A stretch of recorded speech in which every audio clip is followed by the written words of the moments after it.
Well, we're back chasing the dog.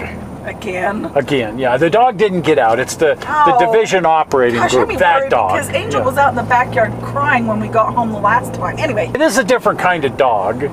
And this is the division operating group with the Northern Utah division of the NMRA. Anyway, these guys, they go around everybody's railroad and they do operation. How fun. You know, actual railroad operation, provided it's a railroad that can do operations. And this week they're at Robbie Spangler's house. Oh, wow. And I've always wanted to see his railroad. I've heard all this amazing stuff about it. I've never even seen a photograph of it. No. So I've been dying to see this, so it's a double excuse. A, we get to go play with the dog, which is always fun because you can pet the dog. And we get to see Robbie Spangler's railroad, so check this out. Robbie Spangler has chosen to model the WP, the Western Pacific, in HO scale in his basement. It's a very large railroad, which makes it really fun for scale operations. The Division Operating Group, or DOG as they like to be called, travel around the Wasatch Front and sometimes even wander out of state in search of really, really fun railroads to operate. In this case, operations is realistic railroad operations on a model railroad. We've done a previous show on the dog running on a different railroad. This week, they are at Robbie Spangler's house running his Western Pacific. Now, you'll see a lot of models of the WP. Lots of people like to model the Western Pacific, but they model the western end where it goes through the Sierra Nevada mountains. Robbie has chosen to do the eastern end where it crosses the stinking salt flats. This because that portion of the Western Pacific is just outside of his door. It's always fun to model the local railroads. Operations on the railroad are more or less typical of model railroad operations. They do utilize a fast clock. That's just a clock that runs at a high speed to make the schedule go by quicker. They utilize car cards and waybills, the more or less standard system that's used in model railroad operations. The cards tell you where you should deliver your car to, so you pick the cars up, build up a train, and then take them out to the new location, setting the cars out in the appropriate location. The Western Pacific does have a fascinating history.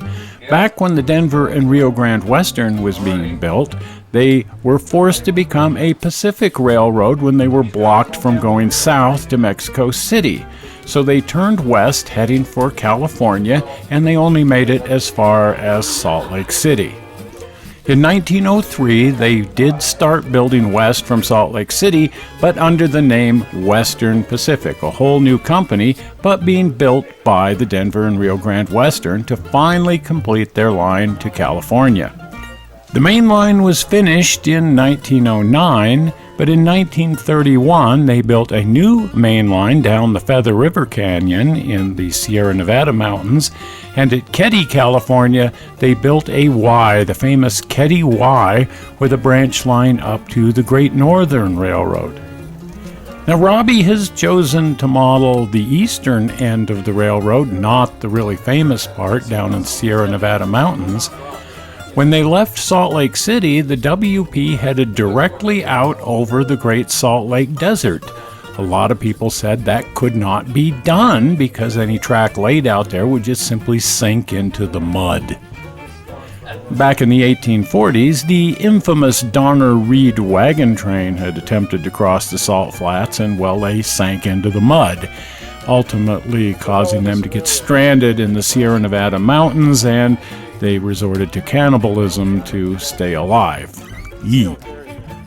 The main route west, the Overland Trail, had actually gone around the salt flats to the north, and after the Donner-Reed situation, everybody just continued going around to the north. And when they built the Union Pacific, well, they went around the salt flats to the north. Added a lot of miles to the trip, but you didn't have to worry about sinking into the mud. Well, the WP just headed straight out into the salt flats, exactly following the trail of the Donner-Reed party. but they utilized enough fill rock and so on that it really didn't pose a problem at all, and they had a nice straight route west out of Salt Lake City across the desert. Now again, most people will not choose to model a desert railroad, but this is what Robbie has chosen to do, in part because he can go outside whenever he wants with a camera and get reference photos for what his railroad is supposed to look like. And if you know the WP as you walk around the railroad, you will recognize a lot of places. The quality of the modeling is, of course, first rate. It's just an amazing railroad to see. Now, one of the most interesting things here is the painted backdrops all the way around the room. Robbie is well known as a painter of backdrops. He's painted backdrops on a lot of people's railroads. He's highly sought after as a backdrop painter.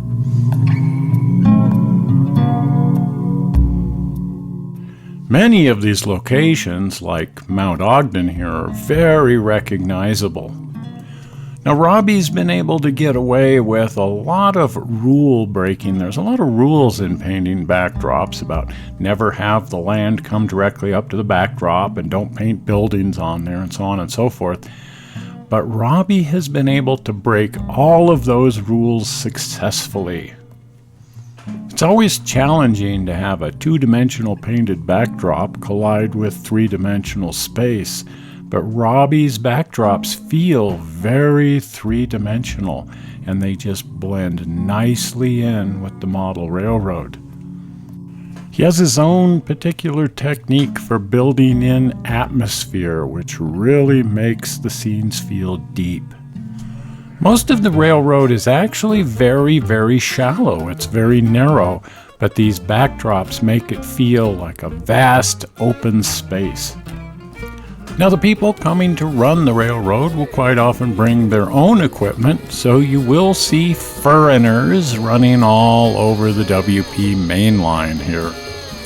And it's quite a lengthy main line. Takes quite a bit of time to go all the way around this railroad.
Well, that was really cool. That was fun. Oh my That goodness. was fun. He's got a great railroad there, and kidding. the backdrops.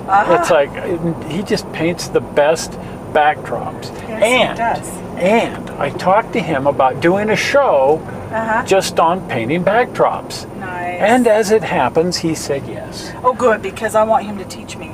There's a bunch of people in this area that paint great backdrops. Yeah, he's one of them. And he's one of them. And then there's Gil Bennett, which I haven't spoken to yet, so I hope I'm not, jumping the shark or whatever it is.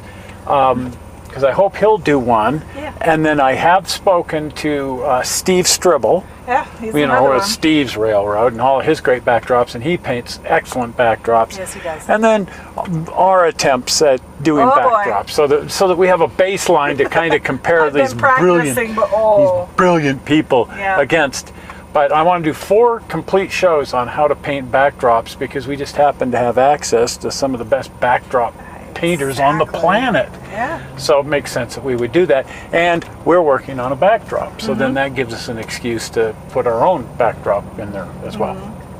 Well, anyway, if you haven't been over to the channel, do pop on over to the channel, and you want to subscribe while you're over there. And the easy way to do that is click the blue button. You ready for it? Zoing! Right there, blue button, subscribe. See it? And that will make you a subscriber, which is the cool thing, and take you to the channel where there's over 160 movies. Wow. And you want to watch all of them. We're not sure how you found this movie on the internet. We hope you didn't find it boring. And we will see you here again in 1 week with some more massive screwing around. We'll see you then. Bye-bye. Bye.